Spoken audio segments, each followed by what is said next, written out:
নমস্কার সকলকে, আমি মোহনা চলে এসেছি মিঠার নতুন একটা ভিডিও নিয়ে। আজকে সকালে ঘুম থেকে উঠে ফ্রেশ হয়ে সবার আগে চলে এসেছি ওপরে। গতকাল বিকেলে আসতে পারিনি, কতটা কি কাজ হয়েছে দেখা হয়নি। বাইরের ঘরটায় অনেকটা কাজ এগিয়ে গেছে, সেগুলোই দেখবো।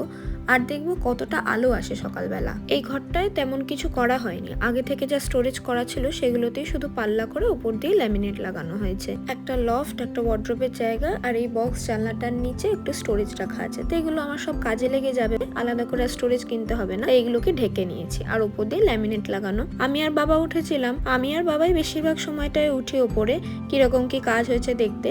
আর উইকলি সবাই একবার করে ওঠে কতটা কাজ এগিয়েছে একবারে দেখার জন্য। বাবাকে এখানে বলে দিচ্ছিলাম যে কোথায় কোথায় কিরকম কি ডিভিশন লাগবে, কারণ আমি তো কাজ করি নিচে, তো সবসময় আসতে পারি না ধুলোবালির মধ্যে। তাই বাবাকে দেখিয়ে দিই, বাবাই ওদের বলে দেয় যে দাদারা কাজ করছে, ওদের দেখিয়ে দেয়। আর তার বাইরে কখনো লাগলে আবার আমায় ডাকে, আমি এসে দেখিয়ে যাই কোন স্টোরেজটায় কটা তাক হবে, সে তাকে কটা ডিভিশন হবে, কোনটায় চাবি হবে, কোনটা চাবি হবে না, কোথায় ড্রয়ার হবে, কটা হবে, সবই আমার কাজের সুবিধা মতন করে আমি করিয়ে নিচ্ছি। এই ঘরটাতেই কাঠের সব জিনিসগুলো মেনলি তৈরি হচ্ছে। এরপর দেখবো রান্নাঘরটা।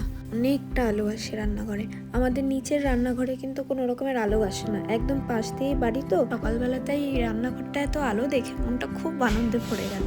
রান্নাঘরটা অনেকটা হয়ে এসেছে, ফ্রেম টেম সব তৈরি হয়ে গেছে, পাল্লা তৈরি হয়ে গেছে, জাস্ট ল্যামিনেট লাগাবে আর তা প্রপার ফিক্স করবে।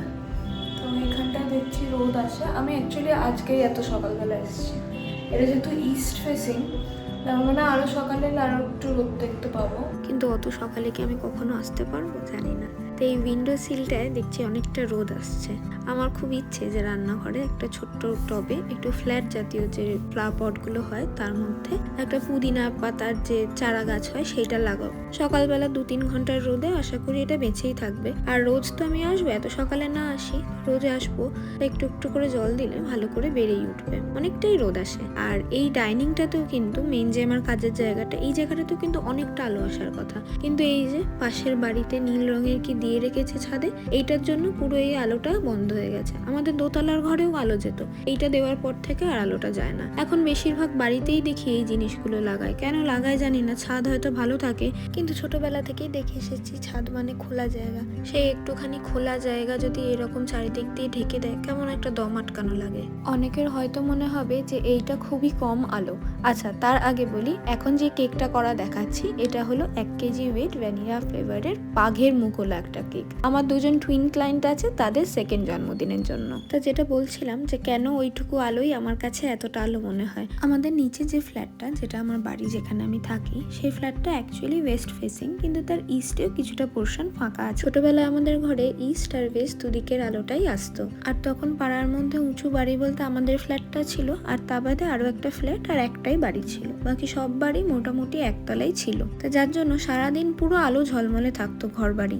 দুপুরে রোদ আসতো, আকাশে মেঘ করলে দেখতে পেতাম, আকাশের রং পাল্টালে দেখতে পেতাম, বিকেলের পরন্ত আলো আসতো ঘরে। আর সেই পরন্ত রোদে বসে আমি, আমার দিদা, মা, মাসি, দিদি ভাই সবাই মিলে একসাথে লুডো খেলতে বসতাম। রাত্রির বেলা খাটে শুয়ে শুয়ে চাঁদ দেখতে পেতাম। শরৎকালে ছেঁড়া ছেঁড়া মেঘ চোখে পড়তো, বৃষ্টির আগে আকাশ ভরা কালো মেঘ, চাতক পাখির উড়ে বেড়ানো, শীতকালে পরিযায়ী পাখিদের যাওয়া আসা, সবকিছুই চোখে পড়তো। তারপর আস্তে আস্তে চারিদিকে যে একতলা বাড়িগুলো ছিল সেগুলো দোতলা হওয়া শুরু করলো, দোতলা বাড়িগুলো 3 তলা, ফাঁকা জায়গায় গড়ে উঠলো নতুন নতুন ফ্ল্যাট, যার ফলস্বরূপ একেবারেই আলো আসা বন্ধ হয়ে গেল।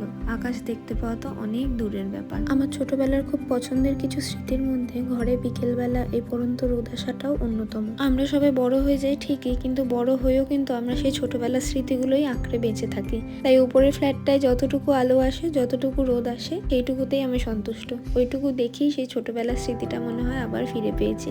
আবার ঘরে অনেকটা করে আলো আসছে, ঠিক ছোটবেলার মতন আবার জানলার পাশে আলোর মধ্যে বসে থাকতে পারবো, আবার বসে বসে আকাশ দেখতে পারবো। কথা বলতে বলতে পুরো কেকটাও কিন্তু কমপ্লিট হয়ে গেছে। আর বাঘটার যে চোখ মুখগুলো, ওগুলো আমি অফ ক্যামেরা কমপ্লিট করে নিয়েছি। আমায় যদি কেউ বলতে পারে যে আমার বানানো এই বাঘটার সাথে আমাদের ছোটবেলায় দেখা কোন বাঘটার মুখের মিল আছে, তাহলে তার আমার কাছে পরের যে অর্ডারটা থাকবে সেই অর্ডারের সাথে একটা নিশ্চিত উপহার থাকবে।